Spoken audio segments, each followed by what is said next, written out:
আলামিন বললেন সর্বশেষে যেই ব্যক্তি জাহান্নাম থেকে জান্নাতে যাবে ওই ব্যক্তি ঈমানদার। কোনো কাফের জীবনে জান্নাতে যাবে না, কোনো হিন্দু জীবনে জান্নাতে যাবে না, কোনো খ্রিস্টান জীবনে জান্নাতে যাবে না, কোনো মুশরিক জীবনে জান্নাতে যাবে না, কোনো মুনাফিক জীবনে জান্নাতে যাবে না।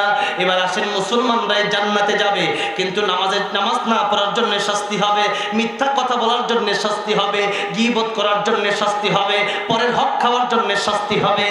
এই জন্যে আল্লাহ রাব্বুল আমিন সর্বশেষে যাকে জান্নাতের ভিতরে দিবেন ওই ব্যক্তির আমলনামা বড়ই দুর্বল, ঈমান যদিও একটু আছে। এরপরে আমার আল্লাহ রাব্বুল আমিনকে ওই ব্যক্তিটা জাহান্নামের মাঝখান থেকে ডাকবে, আয় আল্লাহ,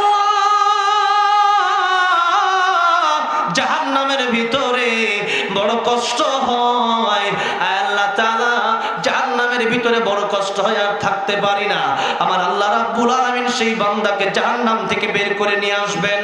এবার বান্দার চক্ষু দুইটা জাহান্নামের দিকে ফিরায় রাখবেন, বান্দার চক্ষু দুইটা থেকে পানি পড়বে, কষ্ট হবে। এবার বান্দা আল্লাহ রাব্বুল আমিনের কাছে বলবেন, প্রভু গো, ওই জাহান্নামের দিকে তাকায় থাকতে বড় কষ্ট হয়, আল্লাহ আমার ওই যে একটা গাছ দেখা যায় ওরকম ওই গাছের নিচে যদি আমার একটু জায়গা দিতেন। আল্লাহ রাব্বুল আমিন বলবেন, এটাই যদি তোমার শেষ আবদার হয় তাহলে তোমার আমি জান্নাতের ভিতরে জায়গা দেব, ওই গাছের নিচে জায়গা দেব। এবার বান্দা বলবে, আল্লাহ এটাই আমার শেষ আবদার। কিন্তু আল্লাহ ঠিকই ভালো করে জানে বান্দা আবার চাইবে। এখন আল্লাহর কাছে যদি আল্লাহ বলতেছেন তোমার যা চাওয়ার তোমার তাই দেবো, কিন্তু একবার চাইতে হবে। এখন বান্দার কি চাওয়ার দরকার ছিল? জান্নাত না? আল্লাহ জান্নাত দেন, কিন্তু বান্দা জান্নাত চায় না। বান্দা কয়, আল্লাহ ওই যেটা গাছ দেখা যায় গাছের নিচে নিয়ে যায়। এখন আল্লাহর ভালো লাগতেছে, কারণ বান্দা যত চায় আল্লাহ তত ভালো লাগে। এখন এই বান্দাটা গাছের নিচে গেল, ওই গাছটা হাদিস শরীফের ভিতরে আসছে রসালো গাছ, খেজুর গাছে যেরকম রসও থাকে, রসও খাওয়া যায়, আবার ছায়াও থাকে, পাতাও থাকে, এরকম একটা গাছ। তো এই গাছের নিচে আল্লাহ যখন তারা জায়গা দেবে, এবার আল্লাহ বলবে, আল্লাহ আরেকটা গাছ আছে সামনে, ওই গাছের নিচে একটু জায়গা দেওয়া যায়? আল্লাহ বলবেন, তুমি না বললা আর কোনো আবদার নাই?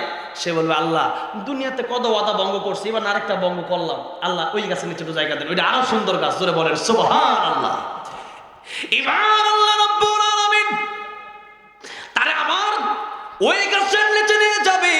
ওই গাছের নিচে যাওয়ার পরেই আবার আল্লাহর কাছে বলবে, আল্লাহ তাআলা আরেকটা গাছ দেখা যায়, ওখানে কি আমার নেওয়া যায়? আল্লাহ বলেন, তুমি না বলছেন আবদার নাই? আল্লাহ বলবে, আল্লাহ ওটা তো সব ভঙ্গ কইরা লাইছি, আল্লাহ এটাই শেষ। এখন আল্লাহ ওই গাছের নিচে তারা নিয়ে যাবে। ওই গাছের নিচে যাওয়ার পরে এবার সে তাকায় দেখবে জান্নাতের দরওয়াজা দেখা যায়, জান্নাতের পাতার কিচির মিচির পাখির আওয়াজ, গ্লাসের আওয়াজ, প্লেটের আওয়াজ শোনা যায়। বলেন সুবহানাল্লাহ। যে মুহূর্তে জান্নাতের আওয়াজ শুনতে পারবে, জীবনে কোনোদিন কোনো কান শুনে নাই, জীবনে কোনোদিন কোনো চোখ দেখে নাই, জীবনে কোনোদিন কোনো অন্তর কল্পনা করে নাই, এত সুন্দর জান্নাতের আওয়াজ, এত সুন্দর জান্নাতের দরওয়াজা যেই মাত্র দেখবে, এবার আল্লাহকে ডাক দিয়া বলবে, প্রভু জান্নাতের ভিতরে তুমি কি আমার একটু জায়গা দিতে পারো না? আল্লাহ গো, তুমি রহমানুর রহিম, তুমি গফুরুর রহিম, তুমি যদি একটু জায়গা আমার জান্নাতের ভিতরে দাও, আমি একটু দেখবো, প্রাণটা ভরবো, দিলটা ভরবো, কলিজাটা আমার একটু শীতল হবে, আবার বের হয়ে যাব। সে বলে, আল্লাহ জান্নাতের ভিতরে দিলে আবার কি করব? আমি বের হয়ে যাব। এবার আল্লাহ তার জান্নাতের ভিতরে ঢুকায় দিলেন। আল্লাহ জান্নাতের ভিতরে ঢুকা দেওয়ার পরে লোক আর বের হয় না। বলেন সুবহানাল্লাহ। এবার আল্লাহ ডাক দিয়ে বলবেন, জান্নাতের জান্নাত দিলাম তোরে, ঢোকার জন্য পারমিশন দিলাম, অল্প সময়ের জন্য তুই বের হস না কেন? আল্লাহ রাব্বুল আলামিনকে ডাক দিয়ে বলবেন, প্রভু জান্নাতের ভিতরে এসেছি, আপনি না বলছেন জান্নাতের ভিতরে জীবনে যে একবার আসবে, জীবনে আর বের হওয়া লাগবে না। আল্লাহু আকবার। জান্নাতের ভিতরে আসলে যদি বের হওয়া না লাগে, তাহলে জান্নাতের ভিতরে আমি আসলাম, আমি কেন বের হব? আল্লাহ তুমি কি পারো না জান্নাতের ভিতরে একটা বারান্দাতে আমার জায়গা দিতে? আল্লাহ বলবেন, বান্দারে একটা বারান্দা নয়, তোর জন্য আমি দুনিয়া থেকে আরো 10 গুণ বড় একটা জান্নাতের ব্যবস্থা করে রেখেছি। আল্লাহ বলেন, বান্দারে তোর জন্য একটা জান্নাত ব্যবস্থা করছি, তোর সবচেয়ে কম ঈমান আর তোর লেগে ব্যবস্থা করছি এই দুনিয়ার 10 গুণ বড়। আর চিন্তা করুন, এই দুনিয়ার 10 গুণ বড় জান্নাত আল্লাহ কেমনে দেবে? আর আমরা তো ছোটখাটো মানুষ, বিমানে উঠলে আমরা যখন দেখি এই পৃথিবী বাড়ি ঘর দেখা যায় এরকম শুরু, ঠিক না বে ঠিক? এরপরে গাড়িগুলো তো দেখাই যায় না, আর মানুষ দেখা যায় ফিফরার মতো। আল্লাহ আর সে আজিমে, আল্লাহর কাছে মানুষ কত শুরু। প্রথম আসমানের নিচে এত জায়গা আছে, আল্লাহ যদি ওই জায়গাতেই আল্লাহ এক একটা মানুষকে দুনিয়ার 10 গুণ বড় এক একটা জায়গা দেয়, তাহলেও আল্লাহর জায়গা শেষ হবে না। বলেন সুবহানাল্লাহ। দ্বিতীয় আসমান, তৃতীয় আসমান, আল্লাহর কত জায়গা আছে তা আমরা জানি না। আমরা মানুষ ছোট, আমাদের চিন্তা ভাবনাও ছোট। এই জন্য আল্লাহ নবী বলেছেন, যখন আল্লাহর কাছে চাইবা তখন বড়টা চাইবা, ছোটটা চাইবা না। কারণ আল্লাহ বড়, চাইবা আল্লাহর কাছে বড়। দুনিয়া মানুষের কাছে চাইলে মানুষের কাছে চাই ভাই 10,000 টাকা দেন, 5,000 টাকা দেন, 500 টাকা দেন। আল্লাহর কাছে আল্লাহর কাছে চাইবেন যেন আল্লাহ 5 কোটি দেন। আল্লাহ বড়টা চাইতে বুঝলি, বলেন ঠিক না বে ঠিক?